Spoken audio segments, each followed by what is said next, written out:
Hello guys, welcome back to the channel. तो आज मैं आप लोगों के साथ बैंकिंग अवेयरनेस पार्ट 3 लेके आया हूँ। पार्ट 1 और पार्ट 2 हम लोग परसों और कल कर चुके हैं। जिन लोगों ने भी वीडियो नहीं देखा है वो जाके वीडियो देख सकते हैं। और दोस्तों, आज एक खुशी की बात ये है कि आज मेरे 500 सब्सक्राइबर भी कंप्लीट हो गए हैं। तो आप लोगों का बहुत बहुत धन्यवाद। आप लोग बस इसी तरह सपोर्ट करते रहो और मैं कोशिश करूँगा कि मैं अच्छे अच्छे कॉन्टेंट लेकर के आऊँ। तो चलिए अब हम लोग शुरू करते हैं बिना देर किए हुए दोस्तों। तो मैं क्वेश्चंस के साथ आया हूँ। हम क्वेश्चन आंसर देखते हैं। आज आज मेरे पास ज़्यादा टाइम नहीं था दोस्तों, तो आज मैं स्कीम्स वगैरह नहीं लेके आ पाया। तो ये स्कीम्स मैं आपको एक सेपरेट वीडियो हो सकता है आज ही अपलोड कर दूँ या फिर मैं कल सुबह तक अपलोड कर दूँगा। ठीक है, तो चलिए आज हम क्वेश्चंस देखते हैं। Recently India has been chosen as the partner administration for the tax inspector without borders TIWB program in which country. तो India has been chosen as the partner administration for tax inspector without borders program. तो किसके साथ? Saint Lucia. Okay. Recently which of the following countries has announce to impose a tax on air passengers from 2025। Air passenger पे tax कौन सी country लगाएगा 2025 से? तो Denmark लगाएगा।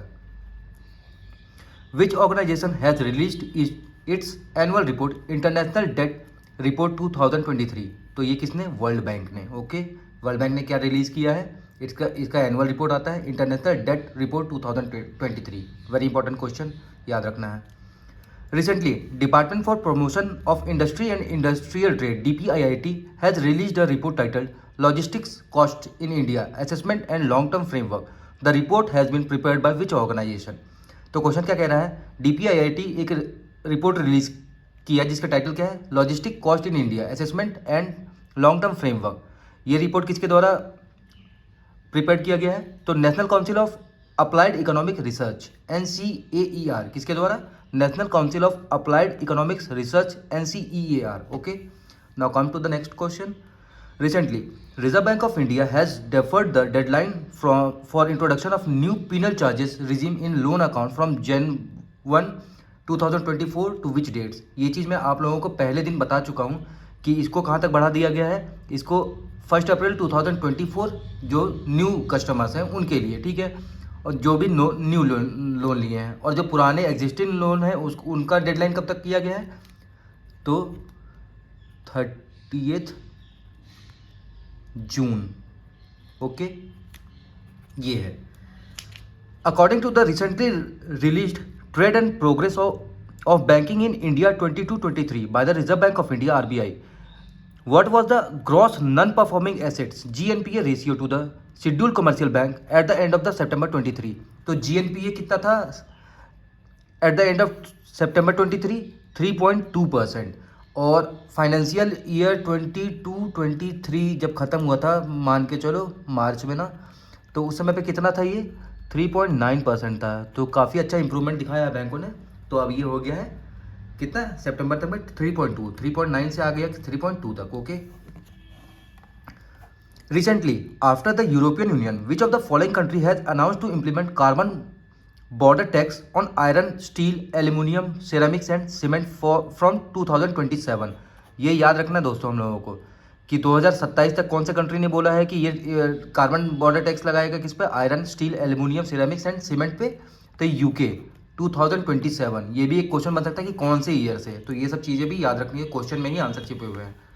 तो ज़रूरी नहीं कि सिर्फ क्वेश्चन देखेंगे, क्वेश्चन को भी अच्छे से पढ़ेंगे तो हम बहुत सारे आंसर कर सकते हैं। Okay. Recently, the 20th edition of the Global Inclusive Finance Summit 2023 was held in which city?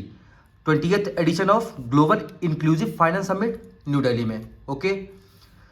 According to the recently released Global Credit Outlook 2024, New Risk, New Playbook, report by Standard and Poor's Global Rating, what will be India's GDP growth rate at इन 23-24? तो India का GDP growth rate क्या forecast किया है standard and poor ने? 6.4% 23-24 financial year के लिए। ठीक है, अब देखो एक इंपॉर्टेंट फाइनेंशियल इंफॉर्मेशन बताता हूँ आप लोगों को।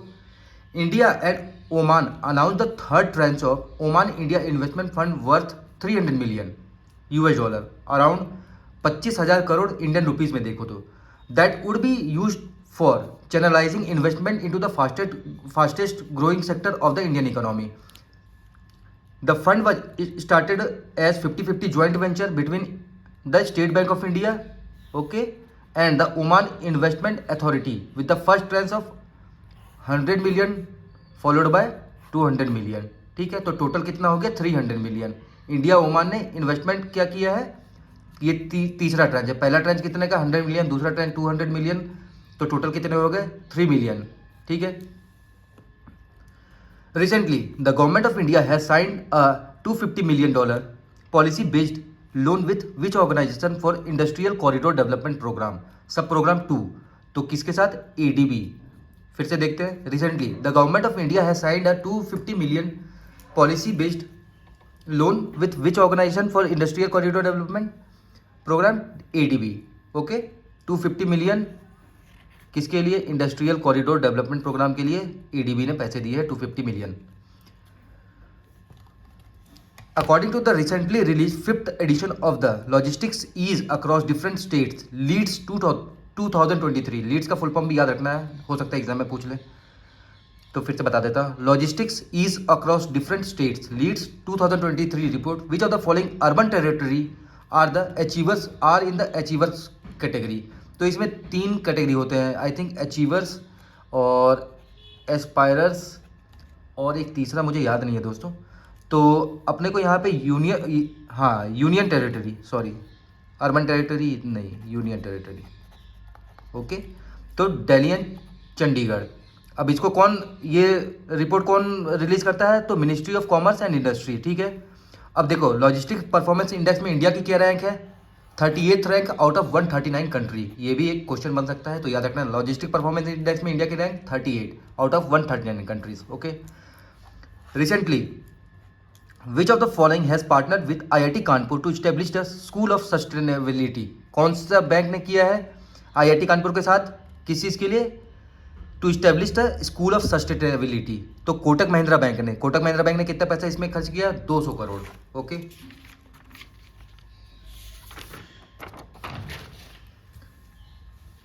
Recently union minister Narayan Rane has launch 3 sub schemes under the aegis of raising and accelerating MSME programme RAMP scheme. RAMP scheme is supported by which of the following organisation. RAMP scheme को कौन support करता है, world bank. इसमें क्या है, world total खर्चा कितना था 6062 करोड़, जिसमें से वर्ल्ड बैंक ने कितना कंट्रीब्यूट किया 3750 करोड़, और बाकी जो रिमेनिंग था वो इंडियन गवर्नमेंट ने खर्च किया है रैम्प स्कीम में। ओके, तो रैम्प स्कीम को कौन सपोर्ट करता है, वर्ल्ड बैंक, याद रखना है। Recently Arunachal state rural livelihood mission has signed an MOU with which of the following banks to provide banking services to self help groups in the state. तो अरुणाचल ने कौन से बैंक के साथ टाई अप किया है, तो स्टेट बैंक ऑफ इंडिया। इसमें क्या किया जाएगा, 12,000 self help group will be benefited with this scheme. तो 12,000 सेल्फ हेल्प ग्रुप को बेनिफिट किया जाएगा इस स्कीम के through. Okay, recently the National Skill Development Corporation NSDC has signed an MOU with which of the following countries to protect the right to skilled laborers from India। ये इसका answer क्या होगा, NSDC ने क्या किया, signed MOU किसके साथ किया है, कौन से कंट्री के साथ, to protect the right of skilled labour from India. ये है सऊदी अरेबिया के साथ। सऊदी अरेबिया में हमारे बहुत सारे इंडिया डायस्पोरा के लोग काम करते हैं दोस्तों, और बहुत सारे लोग ऐसे जो है अनऑर्गेनाइज सेक्टर में काम करते हैं। तो इस वजह से क्या किया है, protect the right of the skilled labour from India. Okay, now come to the next question. Recently the government of India and Asian development bank ADB has signed an agreement for 37 billion Japanese yen around 250 million loan for financing of Delhi Meerut regional rapid transit system corridor. What is the total length of the Delhi Meerut RRTS। तो total length क्या है 82 crore. Okay, अब देखो you can call it NaMo Bharat train, आप इसको नमो Bharat train भी कह सकते हो या फिर रैपिडेक्स भी कह सकते हो। और इनकी कोचेस कहाँ पे मैन्युफैक्चर की जाएगी, सावली गुजरात में दोस्तों, ये याद रखना है। और ये किस कंपनी के द्वारा आपका बनाया जा रहा है, तो ये कंपनी है एल्स्टॉम मैन्युफैक्चर कर रही है इसको। Okay, According to the recently released Migration and Development Brief 39 by World Bank, which of the following is the largest remittance recipient country in 2023? सबसे ज़्यादा जो फॉरेन से पैसा आता है, तो कौन से कंट्री में आया सबसे ज़्यादा पैसा, तो ये हम देख लेते हैं, टॉप 5 कंट्रीज देख लेते हैं पहले दोस्तों। एक्सक्यूज मी, सबसे ज़्यादा पैसा कहाँ है, इंडिया में $125 billion. Second is Mexico $67 billion. Third is China $50 billion. Fourth is Philippines $40 billion and fifth is Egypt $24 billion. अब देखो इंडिया की आप अगर देखोगे तो हमारी इकोनॉमी है 3.5 लाख ट्रिलियन की, और हमारे पास रेमिटेंस कितना आ रहा है, ओनली 125%। ये जो होता है 3 से 4% आप कह सकते हो। तो हमारा कंट्री रेमिटेंस पे बहुत ज़्यादा नहीं चलता है। अगर आप जैसे तजाकिस्तान का देखोगे तो दोस्तों उसमें 48% जो पैसे आते हैं वो रेमिटेंस के थ्रू आते हैं। तो इसलिए हम कह सकते हैं कि हमारा जो इंडिया का इकोनॉमी है वो बहुत ज़्यादा रेमिटेंस पे नहीं चलता है। ठीक है,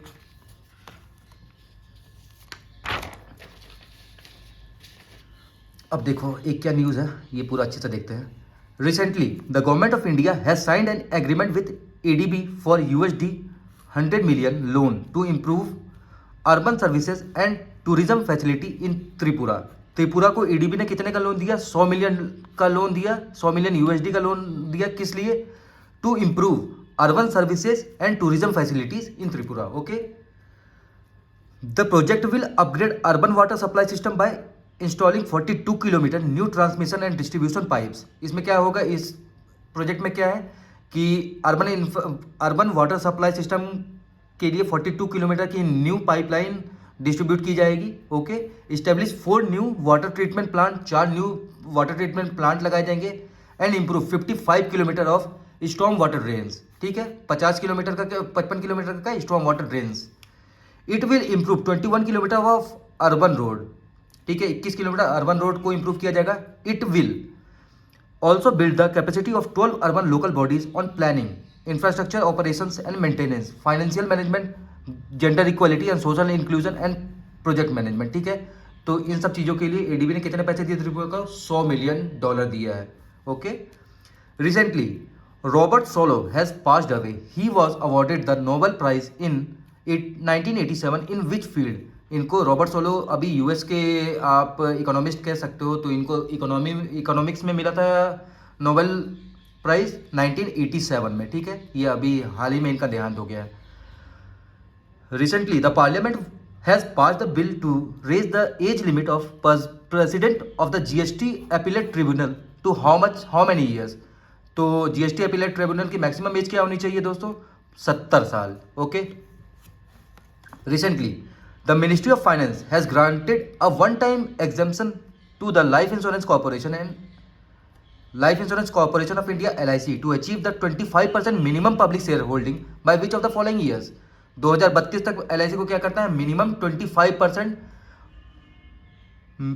पब्लिक शेयर होल्डिंग, मतलब कि पब्लिक के हाथ में कितने शेयर होना चाहिए, 25% शेयर होना चाहिए LIC के, कब तक, 2032 तक। इस चीज़ को याद रखना है, very important question. Recently ACG's capsule manufacturing facility in Pithampur, Dhar district, Madhya Pradesh has been included into the Global Lighthouse Network GLN।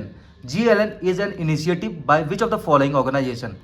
तो global light house network initiative किसका है, तो वर्ल्ड इकोनॉमिक फोरम का है। और ये धार district Pithampur में क्या किया गया है, नया एक इसका मैन्युफैक्चरिंग फैसिलिटी लगाई गई है। ओके, तो दोस्तों ये तो आपके क्वेश्चन आंसर खत्म हो गए हैं। मैंने काफ़ी आपको 3 दिन में दिसंबर मंथ आई थिंक अप्रॉक्स खत्म हो गया हमारा। कुछ जो भी बचा हुआ है वो मैं आगे जो भी क्लासेस आपकी लूँगा, जो भी मैं रिवीजन करवाऊँगा आप लोगों को, तो उसमें मैं ऐड कर दूँगा। ठीक है, तो अभी के लिए इतना काफ़ी है दोस्तों, तो मिलते हैं नेक्स्ट वीडियो में। Thank you very much.